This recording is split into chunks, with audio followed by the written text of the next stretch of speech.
how to transfer money from Gcash to PayPal. Hello everyone, welcome back to the channel, and in this video I'm going to show you how you will be able to transfer your money from your Gcash account to your PayPal account. So for that, first you need to link your Gcash Mastercard to your primary PayPal account.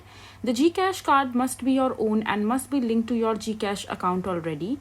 To link your Gcash to your PayPal, log in and then choose Wallet from the menu, and on the wallet page choose link a card, and then you will need to enter your card details like your card number, expiry date, CVC number and the card billing address. To finalize, click link card, and after that you need to send your money to the secondary account on PayPal. The next part of the process is to send fund through your Gcash Mastercard to your secondary PayPal account. To do this, you need to head to the PayPal and log into your main account.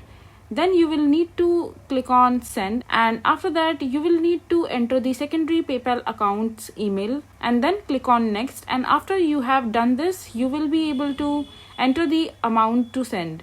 The default currency will be PHP, which is Filipinos pesos, but it is possible to change it to any currency, and after that just click on continue. Third and the last step would be to transfer the fund back to your primary PayPal account. So you need to get your funds out of your secondary bank account and send them back to your primary one. You will need to log into your secondary account. Ask the owner to do this if it isn't yours.